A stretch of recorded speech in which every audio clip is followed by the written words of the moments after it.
আল্লাহ রাব্বুল আলামিন বলেন ইলামু, ইলামু মানে জেনে রাখো হে মানুষেরা। আমাদেরকে বলতেছেন, আল্লাহ বলতেছেন ইলামু, জেনে রাখো হে মানুষেরা, ইন্নামাল হায়াতুদ দুনিয়া, নিশ্চয়ই এই দুনিয়ার জীবন, লাইবুন ওয়া লাহওয়ান ওয়া জিনাতুন ওয়া তাফাখুরুম বাইনাকুম ওয়া তাকাসুরুম ফিল আমওয়াল ওয়াল আওলাদ। আল্লাহ বলছেন আমাদের জীবনটা কি, আমাদের জীবনটা কি, জীবন মানে কি আমাদের চিন্তা করে বের করার দরকার নাই। আল্লাহ বলেছেন, যিনি জীবন দিয়েছেন তিনি এর ব্যাখ্যা দিয়ে দিয়েছেন। তোমাদের দুনিয়ার জীবনটা হচ্ছে, কয়েকটা শব্দ আল্লাহ ব্যবহার করছেন কোরআনে। আল্লাহ পাক কোনো শব্দ অতিরিক্ত প্রয়োজন ছিল না, না হলেও চলতো এমন কোনো শব্দ ব্যবহার করেন নাই, ঠিক কিনা বলেন? অথবা আরেকটু বেশি বললে বুঝতে সুবিধা হইতো, এরকম কোনো কমতিও কোরআনের মধ্যে নাই, বলেন ঠিক কিনা? আল্লাহ বলছেন তোমাদের এই জীবনটা হচ্ছে লাইবুন, খেলাধুলা, লাহউন, বিনোদন, জিনাতুন, চাকচিক্য, তাফাখুরুম বাইনাকুম, তোমাদের নিজেদের মধ্যে এই মানে অহংকার, একজন একজনের সঙ্গে গর্ব করা, অহংকার করা, এটা হচ্ছে তোমাদের জীবন। ওয়া তাকাসুরুম ফিল আমওয়ালি ওয়াল আওলাদ, সম্পদ এবং সন্তানের আধিক্য, কার সন্তান কত বেশি, কার সম্পদ কত বেশি, এই প্রতিযোগিতা, এইগুলাই হচ্ছে তোমাদের জীবন, আর কিছু না। দেখেন শব্দগুলি আল্লাহ ব্যবহার করছেন। প্রথম বলছেন লাইবন, আমাদের জীবনের প্রথম যে পর্বটা সেটার নাম কি? শৈশব, ঠিক কিনা? এই শৈশবে আমাদের প্রধান কাজ, গুরুত্বপূর্ণ কাজ, মনোযোগের কাজ, সবচেয়ে দামি কাজটা হচ্ছে খেলাধুলা।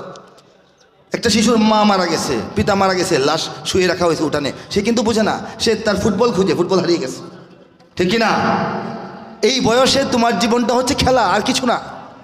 শৈশবের পরে আসে কৈশোর। আল্লাহ বলতেছেন পরের শব্দটা ওয়া লাহউন দিয়ে কৈশোর বুঝিয়েছেন। লাহউন মানে বিনোদন।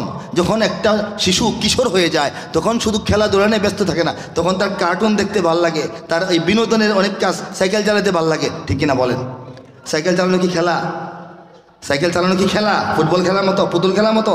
এটা বিনোদন, আর মনের আনন্দের সে চায় তখন, এটা হচ্ছে কৈশোর। তারপর আল্লাহ বলতেছেন ওয়াজিনাতুন, চাকচিক্য, এটা হচ্ছে শৈশব কৈশোর পেরিয়ে যখন নাকি তারুণ্য আসে, তারুণ্যের সময়টা তোমাদের কাজ হলো চাকচিক্য। একটা তরুণরা যখন ঘোরাফেরা করে তখন তার চাকচিক্য খুঁজে, দামি ঘড়ি, দামি একটা মোবাইল হাতে থাকবে, জিন্সের একটা দামি প্যান্ট থাকবে, ব্র্যান্ডের গেঞ্জি থাকবে, একটা বাইক চালাবে দামি, ঠিক কিনা বলেন?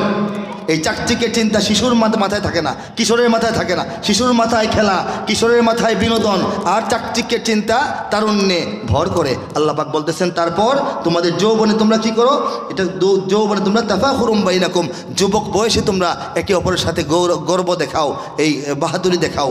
যে যখন মানুষ যুবক হয় তখন এই বন্ধুত্বের মধ্যে ফাটল ধরে। এক বন্ধু চলে গেছে ইটালি, প্রবাসী, অনেক টাকা কামায়, আরেক বন্ধু আমেরিকা থাকে, আরেক বন্ধু একটা ব্যাংকের বড় কর্মকর্তা হয়ে গেছে, আরেক বন্ধু বিসিএস ক্যাডার হয়ে গেছে, আরেক বন্ধু রিক্সা চালায়, আরেক বন্ধু শাক বেচে, ঠিক কিনা বলেন? তখন বন্ধুর সাথে বন্ধুরা ভাব নেয়, গাড়ি নিয়ে এলাকায় আসে, কথা বলে না, দেখা করে না, আমরা একসাথে খেলতাম, এখন থেকে আমি কোথায় আছি, তুই কোথায় আছিস, অমুকের মেয়ে বিয়ে করেছি, সচিবের মেয়ে বিয়ে করেছি। এই যে বাহাদুরিগুলা, এটা যৌবনকালে ভর করে, ঠিক কিনা বলেন? এরপর আল্লাহ এর যৌবনকাল যখন ভাটার দিকে চলে যায়, যখন মানুষ একটু প্রবীণ হয়ে যায়, তখন মানুষের চরিত্রটা কি হয়? আল্লাহ বলতেছেন ওয়া তাকাসুরুন ফিল আমওয়ালি আওলাদ, যখন তোমাদের যৌবনটা পার হয়ে মানে একটু প্রবীণ হয়ে যাও, তখন তোমাদের মধ্যে সন্তান কার বেশি আর সম্পদ কার বেশি। আমার মেয়ে তো ডাক্তার হয়ে গেছে, আমার ছেলে তো অত টাকা পাঠায়, আমার তো 4টা ফ্ল্যাট আছে, আমার তো এই পূর্বাচলের জমি আছে। এই বাহাদুরি, এই তাকাসুর, এই যে আধিক্যের, সম্পদ এবং সন্তানের যে একটা প্রতিযোগিতা, সেটা তখন তোমাদের মধ্যে দেখা দিয়ে যায়, ঠিক কিনা বলেন? কথা সত্য না মিথ্যা বলেন? কে বলেছেন? আল্লাহ বলেছেন। সর্বশেষ আল্লাহ বলতেছেন যে কামাসালি গাইসিন আজাবাল কুফার, যেমন নাকি আল্লাহ একটা উদাহরণ দিচ্ছেন, আমি বলতেছি না, আল্লাহ উদাহরণ দিচ্ছেন, যেমন নাকি একজন কৃষককে তার সবুজ ফসল খুব আনন্দিত করে, কিন্তু আনন্দ বেশি দিন থাকে না। ফসল যখন পেকে যায়, এটা হলুদ বর্ণ ধারণ করে আস্তে আস্তে শুকিয়ে যায়, তারপর গরুর খাবার হয়ে যায়, প্রাণীদের খাবার হয়ে যায়, ঠিক কিনা বলেন? বন হয়ে যায় না? এই যে একটা অবস্থা হয়, আল্লাহ বলতেছেন তোমাদের জীবনটা এমন, খুব সুন্দর দেখা যায়, মনটা ভরে যায়, তারপর পেকে যায়, তারপর হলুদ হয়ে যায়, তামাটে বর্ণ ধারণ করে, তারপর এটা একদম এই খড়কুটো হয়ে যায়। ঠিক তদ্রূপ আল্লাহ বলতেছেন এটা কিছুই না, বরং আখিরাতের সাথে সম্পর্ক রেখে যার জীবনটা কাটবে তার জীবন, আল্লাহ বলছেন যারা নাকি আখিরাত বিচ্ছিন্ন হয়ে দুনিয়া উপার্জন করবে, দুনিয়ার বাহাদুরি করবে, তাদের জন্য আখিরাতে রয়েছে অসংখ্য অগণিত এবং অনন্তর আযাব। আর যারা নাকি আল্লাহর সঙ্গে সম্পর্কে রেখে আখিরাতের কাজগুলি করে করে দুনিয়ার জীবন পার করবে, তাদের জন্য রয়েছে অত্যন্ত আল্লাহর সন্তুষ্টি এবং ক্ষমা। বলেন সুবহানাল্লাহ। শেষ বাক্যটা বলছেন ওয়ামাল হায়াতুদ দুনিয়া ইল্লা মাতাউল গুরুর।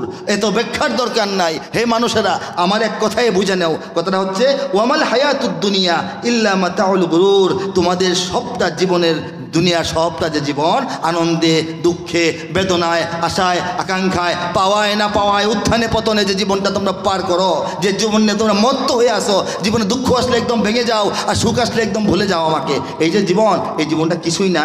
এইটা বলতেছেন পার্থিব জীবন প্রতারণার উপকরণ ছাড়া, ধোঁকা ছাড়া আর কিছুই নয়।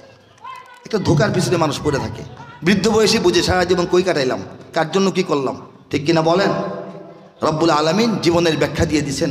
কাজেই জীবনের পরতে পরতে শৈশবটা কেমন, কৈশোরটা কেমন, আমার তারুণ্য কেমন, যৌবন কেমন, বার্ধক্য কেমন, আল্লাহ বলে দিয়েছেন। কাজেই আমাদের জীবনটাকে বুঝতে হবে। জীবনটার মর্ম যখন বুঝতে পারবো, আমরা জীবনের প্রয়োজনে অনেক উপকরণ এবং উপার্জন করব, কিন্তু আমাদের ধন সম্পদের নেশা, উপকরণ উপার্জন আমাদের জীবনের উপরে উঠে যাবে না, ঠিক কিনা বলেন? নৌকা চলার জন্য পানি ছাড়া কোনো বিকল্প নাই, ঠিক কিনা বলেন? কিন্তু সেই পানি যতদিন নৌকার নিচে থাকে, নৌকা উপরে থাকে, ততদিন এটা ঠিক আছে। যখন সেই সবচেয়ে প্রয়োজনীয় পানিটা নৌকার উপরে উঠে যায়, তখন নৌকা ধ্বংস হয়ে যায়।